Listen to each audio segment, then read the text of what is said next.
이 사람의 말이라는 것이 별것 아닌 것 같아도요, 사람을 살리기도 하고 죽이기도 합니다. 누군가에게 억울한 소리를 들었어요. 내가 하지도 않았는데 했다고 했거나, 내가 하지도 않는 말을 했다고 누군가가 나에게 억울한 소리를 해요. 그러면 이론적으로는요, 내가 안 한 거잖아요. 그럼 무시하면 되잖아요. 그렇잖아요. 내가 그 일을 안 했는데 나보다 그 일을 했대요. 나 안 했어. 그럼 무시하면 되잖아요. 왜? 그게 사실이 아니니까. 그런데 사람이란 게 그게 그렇게 안 되는 거죠. 무시하면 되는데 무시가 안 되는 거죠.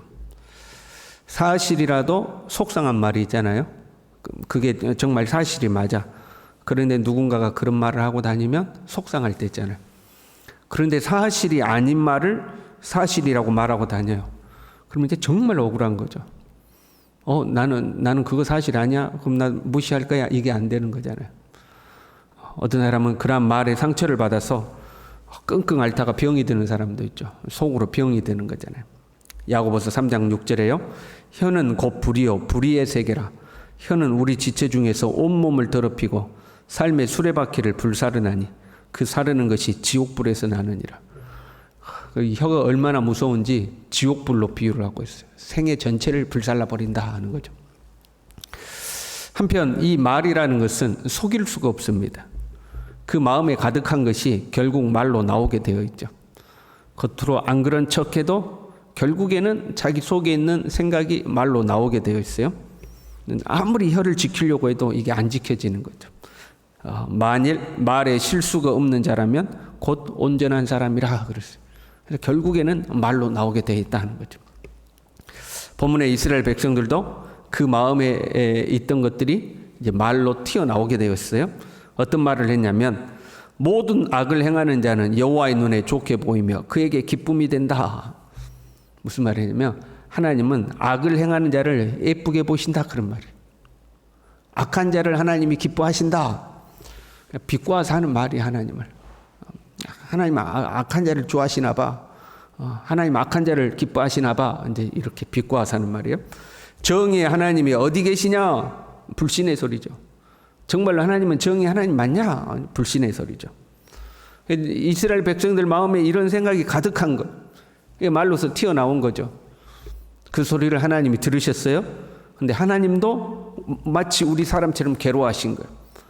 너희가 말로 여호와를 괴롭게 하고도 하나님이 그 소리를 들으실 때 괴로우셨어요. 우리가 불신의 소리를 하면 하나님은 괴로우신 거예요. 우리가 남에게 어떤 억울한 소리를 들으면 괴로운 것처럼 우리가 불신의 말을 내뱉으면 하나님도 괴로워하신다 이 말이에요. 그러면 이스라엘 백성들은 왜 불신의 소리를 내뱉었어요? 마음에 가득한 것이 나온다고 그랬잖아요. 한번 가정해봐요. 우리 예수님을 믿는 사람들은 갈수록 사는 게 힘들어져요. 하는 일마다 안 되고 그냥 팍팍해요. 그런데 안 믿는 사람들은 갈수록 잘 돼요.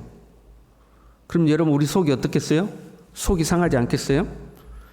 그래도 예수님 금방 오시니까 예수님이 오시면 모든 게 끝날 거야 하고 다시 오실 예수님을 우리가 기다려요. 그리고 그 믿음으로 참고 인내해요. 그런데 그 예수님 안 오셔요.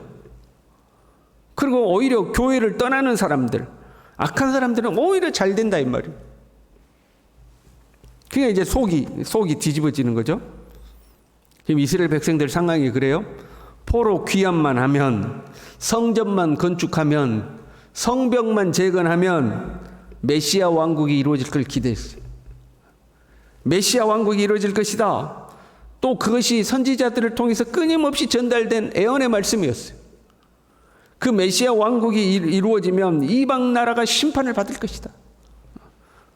우리에게는 다윗과 같은 왕국이 새로 건설되고 우리를 지금 괴롭히는 저 이방 나라들은 완전히 심판을 받을 것이다. 이 메시아 왕국이 올 것이다. 기대했는데 메시아 왕국이 안 오는 거예요. 그 이방 나라들은 여전히 잘 되는 거예요. 우리는 여전히 힘든 거예요. 그걸 보고 믿음 약한 성도들이 먼저 떠나겠죠. 신앙에서 먼저 떠나겠죠. 그럼 신앙을 떠나면 망할 줄 알았는데 믿음의 자리를 떠난 사람들도 세상에서 잘 사는 거예요. 그래서 비꼬아서 하는 말이에요. 야, 하나님은 악을 행하는 자를 이뻐하나 보다. 정의 하나님이 어디 있냐? 저 봐라, 악한 자들이 훨씬 잘 살지 않느냐 하고 그 속에 있던 말들이 이제 튀어나온 거죠. 그들의 현실이 그런 것이었으니까. 하나님 그 소리를 듣고 괴로워하셨어요. 너희가 나를 괴롭게 하는도다 하고 하나님 괴로워하셨어요. 그래서 그 말을 듣고 하나님이 이제 드디어 말씀하시는 거예요. 3장 1절에요. 보라, 내가 내 사자를 보내겠다. 또 너희가 구하는 바 주가 갑자기 그의 성전에 임할 것이다. 갑자기 올 것이다 말이에요. 곧 너희가 사모하는 바 언약의 사자가 임하실 것이다. 너희들이 그토록 기다리는 하나님의 사자가 임하실 것이다. 이스라엘 백성들이 이 말씀을 들으면 어떻겠어요? 이야, 드디어 하나님의 약속이 이루어지는구나. 우리가 속상해가지고 불신의 말을 쏟아내고 그랬더니 하나님이 드디어 사자를 보내시는구나. 우리를 구원하시고 저 이방인들을 심판하시겠구나. 2절에요. 그가 임하시는 날을 누가 능히 당하며 그가 나타나는 때에 누가 능히 서리요. 그 하나님의 심판을 누가 견디겠냐 이 말이야. 너희들이 이제 다 죽었단 말이야. 너희들 믿음의 길을 떠나서 그래도 아무 문제 없다고 그렇게 다녔지. 안 믿는 너희들 우리 괴롭혔지. 이제 너희들 다 죽었어. 임하시는 하나님의 심판을 누가 견디어낼 것이냐. 그런데 그 다음 3절 말씀에 이렇게 되어 있어요. 그가 은을 연단하여 깨끗하게 하는 자같이 앉아서 레위 자손을 깨끗하게 하되. 아이고야, 이방인을 심판하러 오시는 줄 알았더니 이방인 심판이 아니라 레위인을 깨끗하게 한다는 거예요.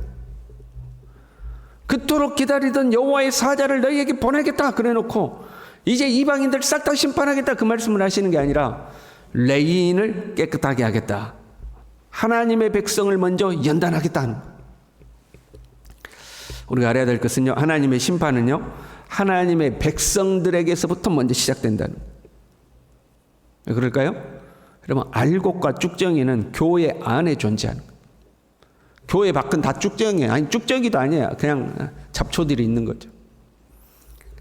교회는 하나님이 정화시켜야 될 정화의 장소지만 세상은 정화의 장소가 아니죠.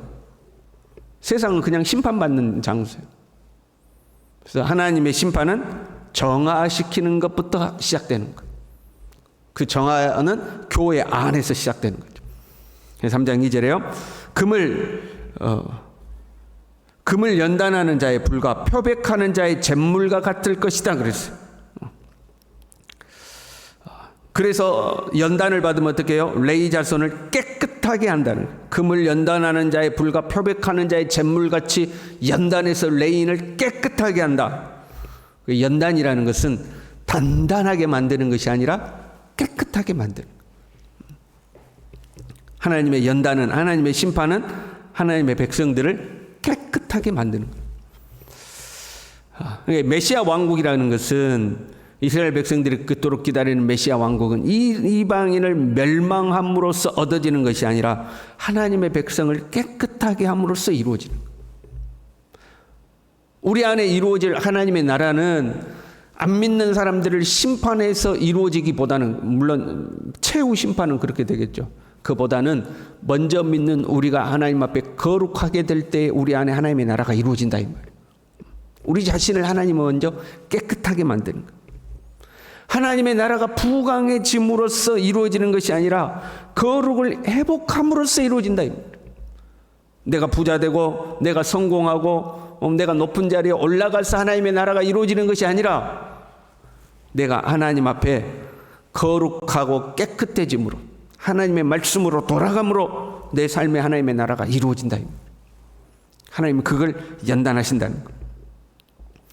그렇게 레위 자손들을 깨끗하게 해요. 그랬더니 어떻게 돼요? 그들이 공의로운 제물을 나 여호와께 바칠 것이라 예배가 회복된다 하는 거예요.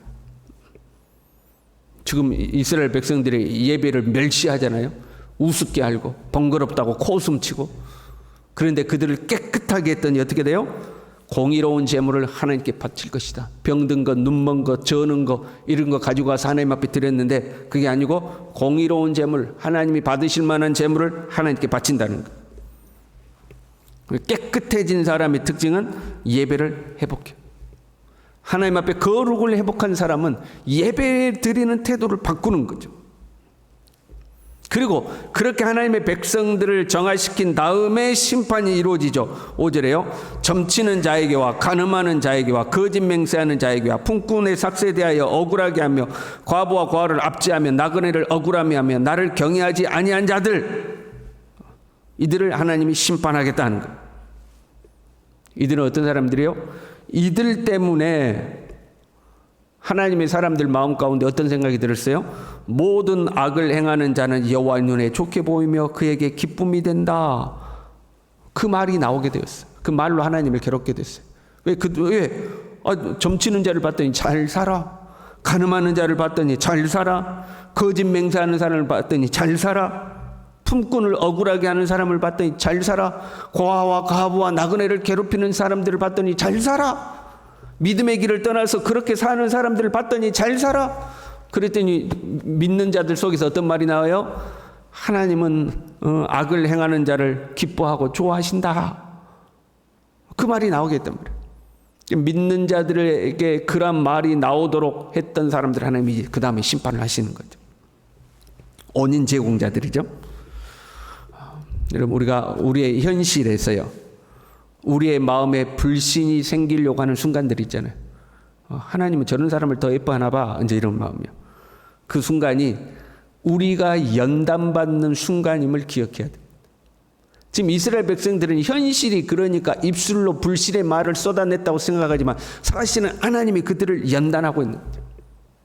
그럼에도 불구하고 하나님을 신뢰할 것이냐 하는 거예요. 알곡과 쭉정이를 가르는 거죠. 그래서 우리가 때로는 우리의 현실이 정말 하나님 살아계시는 거 맞아? 싶을 때가 존재해요. 그때도 우리는 하나님을 신뢰해야 되는 거죠. 그리 아니하실지라도 우리는 여호와만 섬기겠나이다. 이게 연단받은 자요, 거룩한 자요, 구별된 하나님의 사람들이에요. 이게 알곡으로 인정받는 사람들이죠. 저와 여러분이 이 믿음으로 살 수 있길 바랍니다.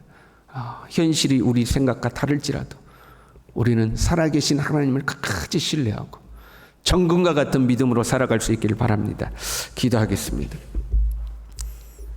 하나님 아버지, 주님 앞에 연단받아서 거룩하고 깨끗한 믿음으로 나올 수 있도록 우리의 현실이 자꾸 불신의 환경을 조성할 때 나도 모르게 그 불신의 세계로 끌려가는 것이 아니라 그 환경 속에서도 변함없이 하나님을 신뢰하고 오히려 그것이 나에게 연단이 되어서 주님 앞에 더 거룩한 사람으로 나올 수 있는 참 하나님의 사람들이 될 수 있도록 우리 모두를 축복하여 주시옵소서.